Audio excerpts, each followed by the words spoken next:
Hey guys, Dan here with Battlefield Curator, and we're looking at some of those No1 Mk3s that have been sporterized over the years. Let's say you got a sporterized or you found a sporterized Lee Enfield No1 Mk3 out in the wild, and you want to see if you could return it back to military configuration. Well, there's a few options for you, and we'll discuss those in this video. You want to make sure that nothing has been majorly modified, such as somebody modifying the front sight or somebody grinding off the rear sight, somebody grinding off the stripper clip guide, so on and so forth. So now let's say that you have a sporterized Enfield that's a good candidate to get restored back to original. So currently you have a few options. Option A, you can order a bunch of parts separately and have them shipped to your house and then put it back together. Option A is probably going to be pretty expensive. You're scouring the internet for surplus wood and surplus metal fittings and parts, etc. You're going to be looking at websites, eBay, Apex gun parts, and you're going to order these parts individually. Now, when you order them individually like this, the price can really add up. Option B, you can get a new made stock and maybe some new made metal fittings and metal parts, or maybe kind of have a mix of some of the surplus parts, but a new made stock. Now, if you do get a reproduction stock, it's probably going to be something close to what the original stock was. The good thing is you're starting off with a clean slate of wood. You might have to sand the wood or modify the wood just for it to fit properly on your rifle, specifically depending on what you have. And you want to make sure that it fits really well. So if you made it to this point in the video, I'd ask you to please pulverize the like button and subscribe for the algorithms. It really helps out the channel, guys. And if this is a project that you look forward to doing, let me know in the comment section how it goes.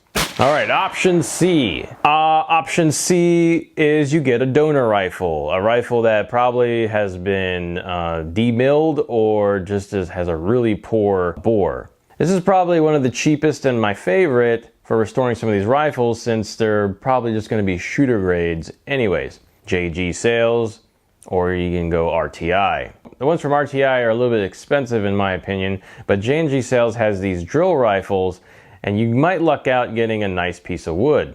Keep in mind, these are also heavily cosmoline, so you will have to do a lot of cleaning. And you might be paying for unknown condition surplus parts. Now, these drill rifles are still considered firearms, so they'd have to go to your FFL. And also keep in mind that some of these might not be in the best condition, hence you might want to take the chance and get 2 of them just in case. The good thing about these Ishapore stocks is that they have metal reinforcements in the wood stock, so it strengthens the stock, and so if you're a shooter, this is an excellent choice. This Lee Enfield is one of the ones that I refurbished back to original condition.